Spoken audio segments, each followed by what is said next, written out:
घरोघरी मातीच्या चुली या मालिकेच्या आजच्या भागाचे लेटेस्ट त्याचबरोबर इंटरेस्टिंग अपडेट आपण आपल्या आजच्या या व्हिडिओमध्ये जाणून घेणार आहोत. चला तर मग मित्रांनो, अजिबात वेळ वाया न घालवता सुरुवात करूया आपल्या आजच्या या व्हिडिओला. तर आजच्या भागात आपण पाहतो की जानकी ही अवंतिकाला म्हणते, पुरे झालं अवंतिका, उगाचच्या उगाच आता वाद वाढवण्यात काही अर्थ नाही आहे. मला ऐश्वर्या जे बोलते ते मान्य आहे, सगळं तिच्या मनाप्रमाणेच होईल. मला ऐश्वर्या आणि ऋषिकेश यांचं लग्न मान्य आहे. हो, मान्य आहे मला ऐश्वर्या आणि ऋषिकेशचं लग्न. एवढं बोलून आता जानकी ही ताबडतोब तिकडनं पळत वरती तिच्या रूममध्ये निघून जाते. जानकीच्या डोळ्यातलं अश्रू बघून आता ऐश्वर्याला खूपच जास्त आनंद झालेला असतो. तिला वाटत असतं की चला, आपल्याला जे हवं होतं ते आता मिळणार, आपण जिंकलो. तर दुसरीकडे आपण पाहतो की इकडे आता लता आणि माया ह्या दोघीजणी मिळून पुन्हा पळून जाण्यासाठी प्लॅन करत असतात. लताबाई म्हणत असते, तू काळजी करू नको, यावेळेस आपण नक्की सक्सेसफुल होऊ. तर इकडे आता माया म्हणत असते, पण खरं तर यावेळेस हे जे काही घडलं त्याला जबाबदार मीच आहे, माझ्यामुळेच आपला प्लॅन फसला. त्याबरोबर आता लता तिला समजावते, हे बघ बाळा, तुझ्यामुळे काहीही फसलेलं नाही आहे, त्यामुळे तू उगाचच्या उगाच स्वतःला दोष देणं पहिलं बंद कर. नाहीतर जर तू सतत स्वतःला असा दोष देत राहिलीस आणि त्या जुन्या गोष्टींचा विचार करत राहिलीस ना, तर यावेळेससुद्धा आपला प्लॅन फसू शकतो, कळतंय का तुला?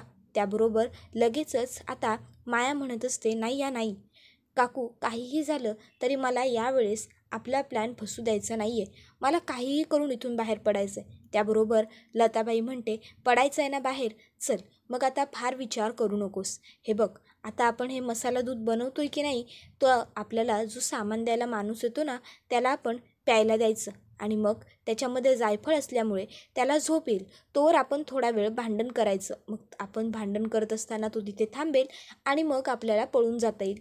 तर इकडे आता आजी ऐश्वर्याला म्हणत असते, वा वा ऐश्वर्या, शाब्बास, तू अगदी उत्तम काम केलं आहेस. त्या जानकीच्या नाकात ना अशीच व्यसन घातली पाहिजे.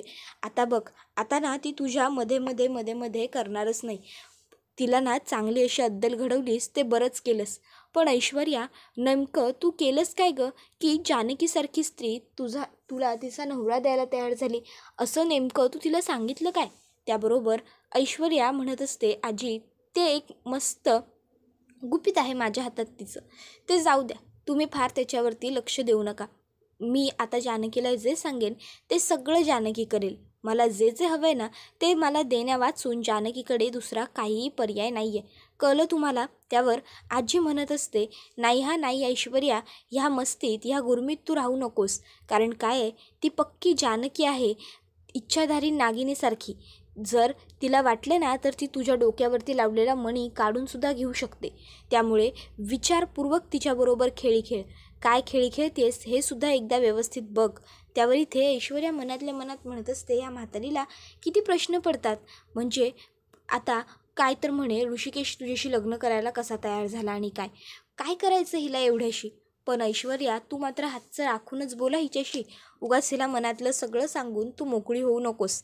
त्याबरोबर आता ऋषिकेश, जानकी, अवंतिका, सौमित्र सगळेजण त्यांच्या खोलीत आलेले असतात. तर ऋषिकेश अवंतिका आणि सौमित्रेला सांगतो की हे सगळं फक्त एक नाटक आहे जानकीच्या आईला ताब्यात आपल्या घेण्यासाठी. त्याबरोबर अवंतिका म्हणते, काय नाटक? का करतोय पण मग आपण हे सगळं नाटक, कशासाठी? त्यावर ऋषिकेश म्हणतो, असं काय करतेस अवंतिका, आताच सांगितलं ना मी, हे सगळं नाटक आपण ऐश्वर्याच्या ताब्यातून जानकीच्या आईला सोडवण्यासाठी करतोय. जानकीची आई ही अजूनही ऐश्वर्याच्या ताब्यात आहे. जर मी तिच्याशी लग्न करायला तयार झालो तर आणि तरच फक्त ती जानकीच्या आईला सोडेल, असं तिने सांगितलं. त्याबरोबर सौमित्र म्हणत असतो, दादा, पण आपल्याकडे या गोष्टीचा काय पुरावा की खरोखर लता काकू ऐश्वर्याच्या ताब्यात आहेत म्हणून? अरे, ती ऐश्वर्या आहे, किती खालच्या थराला जाऊ शकते हे आपल्यालाही व्यवस्थित माहिती आहे. मग कदाचित लता काकू जिवंतही नसतील आणि ती फक्त आपल्याशी खोटं बोलत असेल तर? त्याबरोबर जानकी म्हणते, भाऊजी आहो. त्यावर सौमित्र म्हणतो, सॉरी वहिनी, पण मी फॅक्ट बोलतोय. त्यावर जानकी म्हणत असते, मलासुद्धा पटतंय सौमित्र भाऊजींचं मत. अहो, कशावरून ऐश्वर्या खरं बोलते, आणि जर ऐश्वर्याकडे आई आहे तर मग तिने आपल्याला काहीतरी पुरावा दाखवायला हवा ना या गोष्टीचा. असं कसं चालेल? आपण तिच्यावर आंधळा विश्वास नाही ठेवू शकत, ती त्या लायक नाही आहे. त्यावर ऋषिकेश म्हणत असतो की ठीक आहे, मी एक काम करतो, मी अगोदर ऐश्वर्याशी बोलून घेतो, त्याच्यानंतरच आपण ठरवूया ऐश्वर्यावर विश्वास ठेवायचा की नाही ते. उगाचच्या उगाच एवढं सगळं करून आपले कष्ट पाण्यात गेलेले चालणार नाही. मी बोलून घेतो तिच्याशी एकदा. त्याबरोबर लगेचच सौमित्र म्हणतो, हो दादा, तू बोलून घे तिच्याशी, त्यानंतर मग काय करायचं ते आपण ठरवू. मग लगेचच आता ऋषिकेश हा तिकडनं खोलीच्या बाहेर पडलेला असतो. तर दुसरीकडे आपण पाहतो की भाजीपाला देण्यासाठी जो माणूस येतो तो नेहमीप्रमाणे आलेला असतो. तर लगेचच आता इकडे लताबाई त्याच्या हातातून भाजी घ्यायला पुढे जातात आणि म्हणतात, आलास बाळा भाजीपाला घेऊन, ये ये ये. हे अरे, काही खाल्लंस का रे? दमला असशील ना खूप? थांबा. ए माया, माया, जा गं, जरा तेवढं घेऊन ये. त्याबरोबर माया ताबडतोब मसाला दूध त्या ठिकाणी घेऊन येते आणि म्हणते, हे घ्या काकू. त्याबरोबर आता लगेचच ते दूध त्याला द्यायला लागतात. तर तो म्हणतो की नाही, मला काही नको आहे तुमच्याकडून काही घेण्याची किंवा तुमच्या जवळचं काही खाण्याची परवानगी मला नाही आहे. त्यावर लगेचच लता म्हणायला लागते, अरे असं काय करतोस? मी सुद्धा तुला तुझ्या आईसारखीच आहे की नाही? असं समज तुझ्या आईनेच तुला दूध दिलं आहे आणि माझ्याकडचं दूध घे. त्यावर तो म्हणत असतो की मी म्हटलं ना, मला काहीही खाण्यापिण्याची परवानगी नाही आहे म्हणून तुमच्याकडे, तर नाही आहे. मला उगाचच्या उगाच तू जबरदस्ती करू नकोस, राहू दे. त्यावर लता म्हणत असते, अरे तू हे जे काम करतोस ते तू मजबुरी म्हणूनच करत असशील ना. तू या माणसाकडे काम करतोस त्याच्यात तू खुश नाही आहेस, हे तुझ्या नजरेत दिसतं मला. म्हणून एक आईच्या मायेने मी तुझ्यासाठी हे दूध केलेलं आहे. का उगाच नाकारतोयस? घे रे, घे, तुला बरं वाटेल. त्याबरोबर आता लगेचच इकडे माया म्हणायला लागते, जाऊ देत ना काकू, अहो जर त्याला नको आहे तर तुम्ही का उगाच जबरदस्ती करताय? दूध छान चविष्ट झालेलं असेल, चला आपणच पिऊ. त्यावर लता म्हणते, अगं आईचं काळीज आहे ना माझं. त्यावर लगेचच माया म्हणते, पण जर यांना किंमतच नाही आहे तुमच्या मायेची तर का उगाच जबरदस्ती करता? या आपण दोघीच पिऊ. आणि मग त्या दोघीजणी मसाला दूध थोडं थोडं ग्लासात घेतात आणि प्यायला लागतात. त्याबरोबर माया म्हणत असते, वाह, चविष्ट झाले दूध. लता म्हणते, तुलाही हवंय का रे? खरंच चांगलं झालंय. मग लगेचच तो म्हणतो की दे. आणि मग तो आता ते दूध प्यायला घेतो. तर माया आणि आजी त्याला म्हणत असतात की चल तिथे बसून पी. मग आता लताबाईंच्या सांगण्यावरून तो तिथे बसून दूध प्यायला लागतो. लताबाई लगेच मायाला म्हणतात, माया बाळा जा, दूध पिऊन झालं ना तुझं, आता तू किचन ओटा आवर.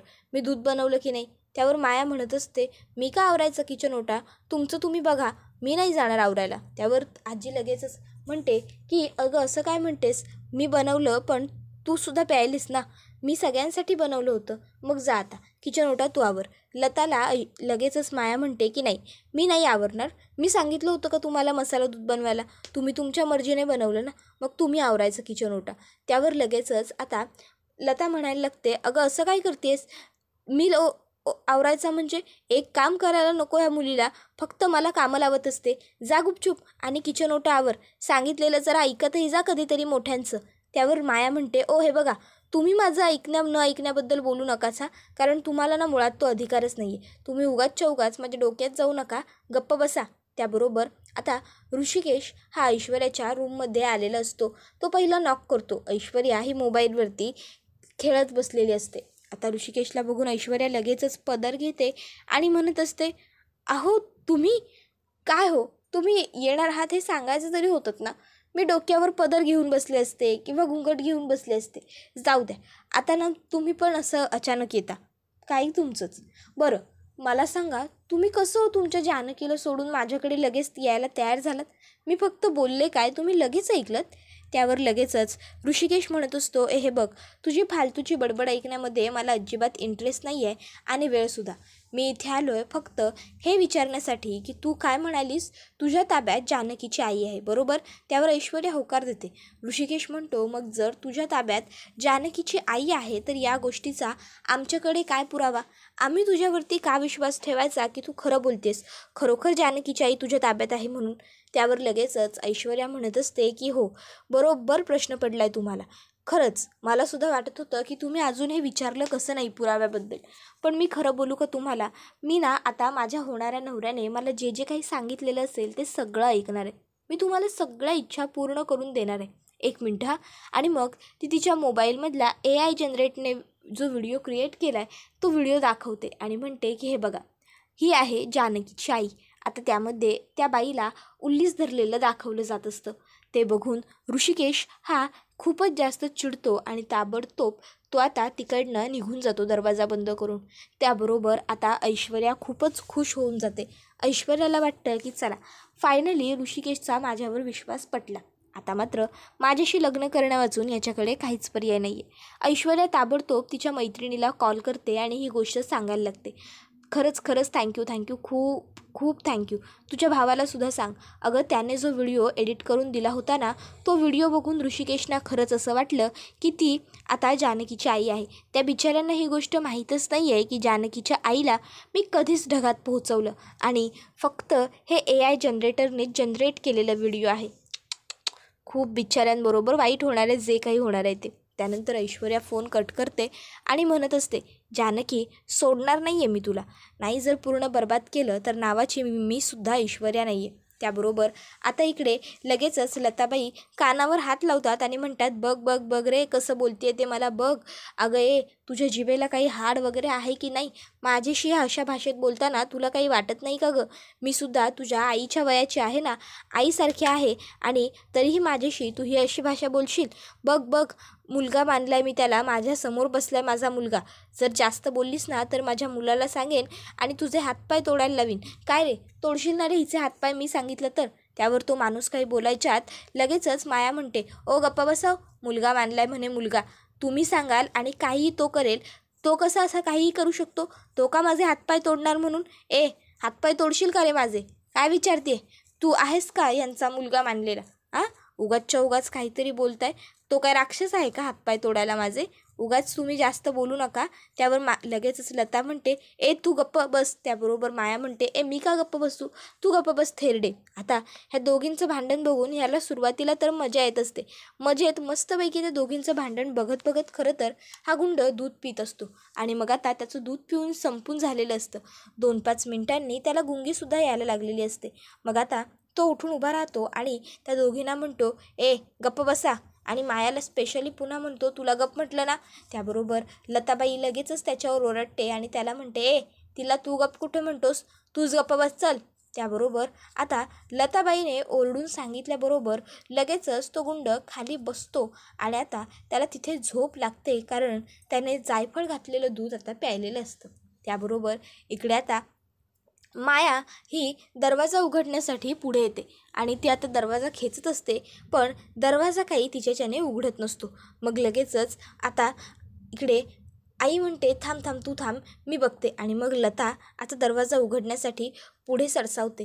आता तीसुद्धा दरवाजा उघडण्याचा प्रयत्न पुरेपूर करत असते, पण दरवाजा हा जसा काय बाहेरून लॉक आहे अशा पद्धतीने दरवाजा उघडतच नसतो. आता मात्र इथे दोघींनाही टेन्शन येतं की आपण आता काय करायचं. आपला जर हा सुद्धा प्लॅन फसला तर मग तो गुंड आपल्याला सोडणार नाही. दोघींना टेन्शन आलेलं असतानाच आता लगेचच माया म्हणते, काकू आपण इथून बाहेर नाही का पडू शकणार? त्यावर लता म्हणते, नाही काहीही करून आपल्याला इथून आज बाहेर पडावंच लागेल. तू ये इकडे. आणि मग ती तिला घेऊन आता त्या गुंडाजवळ येते आणि तिला सांगते की अलगद त्याच्या खिशातून मोबाईल काढ. आता खरं तर माया त्या गुंडाच्या खिशाला हात लावण्यासाठी खरोखर खूप घाबरत असते. अर्थात कोणतीही मुलगी घाबरेलच की. मग आता लगेचच आई तिला म्हणते की काढलास ना, आता एक काम कर, आता पटकन त्याच्यामधून लॉक खोल आणि मोबाईल दे मला. त्याबरोबर आता ती म्हणते, पण पासवर्ड काय असेल? त्यावर आता मात्र पुन्हा दोघींना टेन्शन येतं. मग लगेचच मायाच्या लक्षात येतं की फिंगरप्रिंटवाला मोबाईल आहे. मग ती म्हणते, एक मिनटं मी काहीतरी बघते. आणि लगेचच ती अलगच त्या गुंडाचं फिंगर पकडते आणि त्या फिंगरप्रिंटच्या ठिकाणी लावते आणि म्हणते, हे घ्या झालं. त्याबरोबर आता लता मोबाईल हातात घेत म्हणते की चल आता मी माझ्या मुलीला फोन करते, मग माझी मुलगी नक्की येईल आणि आपल्याला इथून वाचवून घेऊन जाईल. 1 मिनटं थांब. त्याबरोबर आता ती जानकीला फोन डायल करायला सुरुवात करते. आता मात्र इथे दोघींनाही टेन्शन आलेलं असतं की जर हा माणूस उठला तर किती मोठी गडबड होऊ शकते, गोंधळ होऊ शकतो. पण हा उठायच्या आत आपण इथून बाहेर पडायचं आहे असं सुद्धा त्या दोघींनी ठामपणे ठरवलेलं असतं. तर दुसरीकडे आपण पाहतो की ऋषिकेश हा जानकी, सौमित्र आणि अवंतिकाकडे आलेला असतो. तो तिघांनाही सांगत असतो की मी आता ऐश्वर्याकडे गेलो होतो आणि ऐश्वर्याला म्हटलं की जानकीची आई जर तुझ्या ताब्यात आहे तर याचा तुझ्याकडे काय पुरावा आहे? मला काहीतरी पुरावा दे, त्याच्यानंतरच मी ही गोष्ट स्वीकारू शकतो की जानकीची आई तुझ्या ताब्यात आहे. मग तिने मला एक व्हिडिओ दाखवला. त्या व्हिडिओमध्ये जानकीची आई बसलेली आहे आणि तिला उल्लीस धरून एक व्यक्ती उभी आहे. त्याबरोबर लगेचच जानकी म्हणत असते, काय माझ्या आईच्या डोक्याला बंदूक रोखली आहे, म्हणजे माझ्या आईचा जीव धोक्यात आहे. आणि मग आता जानकी पुन्हा एकदा खाली सोफ्यावरती बसते. तर अवंतिका तिच्या जवळ बसते आणि तिला म्हणत असते, वहिनी अहो काळजी करू नका, काही नाही होणार तुमच्या आईला, आपण आहोत ना सगळे, होईल सगळं व्यवस्थित, तुम्ही शांत राहा. त्याबरोबर लगेचच ऋषिकेश म्हणत असतो, माफ करा पण मला का असं वाटतंय देव जाणे की तो व्हिडिओ खरा नाही आहे, नक्कीच तो व्हिडिओ खोटा आहे. त्याबरोबर हे ऐकून ऋषिकेशला लगेचच सौमित्र म्हणायला लागतो, दादा अरे आता AI जनरेशनचा जमाना आहे, AIच्या मदतीने आपण सहज काहीही क्रिएट करून घेऊ शकतो. तर आता इथे अननोन नंबरवरून सतत जानकीच्या फोनवर फोन केले जात असतात आणि आता ते करणारी फोन दुसरी तिसरी व्यक्ती कोणी नसून आता लताबाईच असते. लताबाई म्हणत असते, जानकी फोन उचल फोन उचल. तर इकडे सौमित्र म्हणत असतो, जर AIने जनरेट केलेली व्हिडिओ असेल ना तर आपल्याला काहीतरी करावंच लागेल. तर अवंतिकासुद्धा म्हणत असते की ती ऐश्वर्या महाचालाक आणि हुशार बाई आहे, हे सर्व गोष्टी तिला सहज जमू शकतात, नक्की काहीतरी गडबडसुद्धा असू शकते, आपल्याला सांभाळून राहायला हवं. त्याबरोबर आता जानकी म्हणत असते की त्या अवंतिकाला त्या ऐश्वर्याला आपण चांगला धडा शिकवायचा. तिला कळलं पाहिजे की एखाद्याच्या आईला जर हात लावला ना तर त्याचे परिणाम किती खोलवर आणि किती वाईट होऊ शकतात ते. आता आपण सगळ्यांनी मिळून तिला सोडायची नाही, बाद झाला तर तिचं. तर दुसरीकडे आपण पाहतो की रात्रीची ऐश्वर्या त्या सगळे काळे कपडे घातलेल्या माणसाला भेटायला आलेली असते आणि त्याने ऋषिकेश आणि जानकीच्या डिवोर्सचे पेपर्स आणलेले असतात. तो ऐश्वर्याच्या हातात देत म्हणतो, हे घे ऋषिकेश आणि जानकीचे डिवोर्स पेपर्स. त्यावर ऐश्वर्या त्याला म्हणते, पण तुम्ही एवढी सगळी मदत माझी का करताय, तुमचा या सगळ्यामागे काय हेतू आहे. त्याबरोबर तो म्हणत असतो, ऐश्वर्या मला फार प्रश्न विचारू नकोस, शत्रूचा मित्र हा आपलासुद्धा मित्र असतो, ही गोष्ट कायम लक्षात ठेवायची. त्याबरोबर आपण पुढे पाहतो की आता ऋषिकेश जानकी, अवंतिका, सौमित्र ह्या चौघांनीही मिळून ठरवलं आहे की चांगला ऐश्वर्याला धडा शिकवायचा. त्याबरोबर हा व्हिडिओ इथेच संपतो. आता पाहणं तर हे जास्त इंटरेस्टिंग ठरणार आहे की या चौघांचा प्लॅन सक्सेसफुल होणार का, की नेहमीप्रमाणे ऐश्वर्या याही वेळेस बाजी मारणार. तुम्हाला काय वाटतं ते आम्हाला कमेंट करून नक्कीच सांगा. त्याचबरोबर व्हिडिओ आवडला तर व्हिडिओला लाईक करा, चॅनलला सबस्क्राईब करा आणि बेल आयकॉन आठवणीने प्रेस करा, जेणेकरून तुम्हाला पुढच्या प्रत्येक व्हिडिओचं नोटिफिकेशन मिळत जाईल आणि सर्व व्हिडिओंचा आनंद हा अगदी उत्तम पद्धतीने घेता येईल. चला तर मग मित्रांनो, आजच्या पुरतं इथेच थांबूया. पुढचा व्हिडिओ येईपर्यंत टाटा बाय बाय, धन्यवाद, take care all of you.